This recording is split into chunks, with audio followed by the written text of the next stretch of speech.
Ազնիվ Գրիգորյան, ես տուժվել եմ օնլայն վարկ վերցնելու համար 0.3%-ով վարկ էին առաջարկում, մուծումներ պետք է անեի, որ ինձ վարկ տրամադրեին, սկզբից $150 վարկ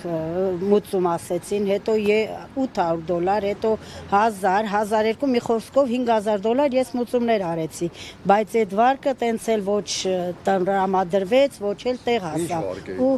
0.3%-ով վարկ էին առաջարկել, ասի վերցնեմ իմ վարկերը բարձր տոկոսներով փակեմ, Որովե մեկ է չխորհրդակցեցիք, որ աշխարհում 0.3%-ով վարկ չէ, չեմ խորհրդակցել, հավատալով խափնվել ենք, այտենց վարկերը մուծել ենք $5000 մուծումներն անելուց հետո ոչ մի վարկ էլ չտրամադրեցին, խափեցին ու կորան այդ մարդիկ Facebook-ից ջնջեցին, հետո ինձանից ուզեցին տան դոկումենտներ, որ նկարեմ ուղարկեմ, չեկերն էինք նկարում ուղարկում մուծումների ու հետո ասենք 20 րոպեից չկասկածեցիք, չէ, որ անընդհատ չկասկածեցի Facebook-ով նույն ձեր ասած տարբեր հարթակներում խոսում էին, որ զեղծարարներ կան, զգուշ պետք է լինեն։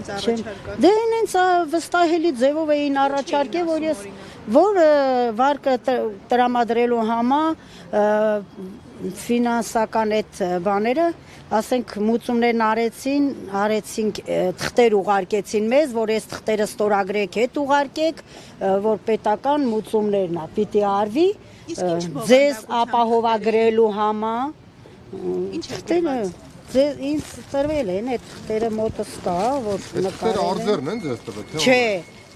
հեռախոսով նկարե ուղարկել են։ Եթե փող եք տալի, գոնե մի անգամ տեսնեք ում եք տալի։ Դե մենք այտենց ես չեմ կասկածել։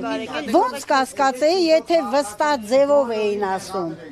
Չէ, վստահ ձևով էին ասում, դե ես էլ հավատացել եմ այտենց, որ պիտի անպայման այդ վարկը ստացվի։ Կարդացել, ստորագրել եք, ճիշտ հասկանում։ Կարդացել ենք։ Պաշտոնը չեք կարդացել։ Չէ, կարդացել ենք, բաներ կար, որ չէի հասկանում, բայց ուղղակի ստորագրում էին։ Դե ուրիշ լեզվով էր գրած, ինչը կարում էինք թարգմանում էի, ինչը կարողանում էի թարգմանում էի, ինչը չէ, այնց էր գրած, որ շատ հասկանալի չէր, բայց ստորագրում էինք, ուղարկում էինք։ Նույնիսկ տան դոկումենտները պահանջեցի սեփականության։ Չէ, դե որ կարծեի հենա չէի էլի անել, դե ծանոթներ, հարազատներ, որ էլի խաբեության զոհ են դարձել, որոնք կարող էին ձեզ հուշել, որ ունեինք, բայց իրանք էլ մեզի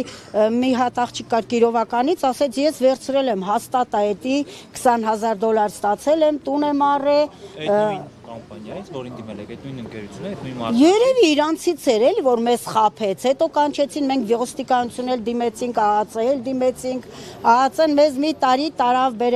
բերեց, այդ հարցը կլուծվի, հետո էլ ասեցին, գնացեք դիմեք ոստիկանություն, ձեր բաժանմունքի, թող քրեական գործ հարուցեն։ Դիմեցինք, քրեական գործ հարուցեցին, մի տարի էլ այդտեղ տարան բերեցին, հետո էլ ասեցին չենք կարողանում բռնել, չենք կարողանում ճարել, այդ աղջկան ճարեցին, բերեցին Կիրովականից, ով որ մեզ համոզել էր, որ հաստատ է, այդ վարկը տրամադրվում է, ես $20000 վերցրել եմ, տուն եմ առել։ Եվ ինչ էր ասել, որ ճարել են բերել։ Բերեցին, երես, ասես չէ, ես չեմ արել, ասի դու չես, էս մարդ ես, հեռախոսը համարով, որ մեզի ասիր, հա, տիկին Ազնիվ, անպայման իրանք չեն խաբում, տրամադրում են, ես ստացել եմ, այ դրան էլ համոզվելով, որ իրոք ստացել են, հայ են, չեն խաբի, մենք էլ այտենց խափնվեցինք, մուծումներն արեցինք։ Ու իրանք անհայտացան Facebook-ից կորան, որ 20 րոպե հետո պիտի ես այդ վարկը իբր ստանայի։ Ու խափեցին, այտենց էլ ոչ մի վարկ տվեցին։ Ինչքան վարկ էիք դիմել, որ ստանայիք։ 8 միլիոն։ 8 միլիոն, ես մուծումներն արել եմ $5000, 2,5 միլիոն մուծում եմ արել, Ինչքան եք տուժել, ինչքան $5000։ $5000։ Խնդրեմ։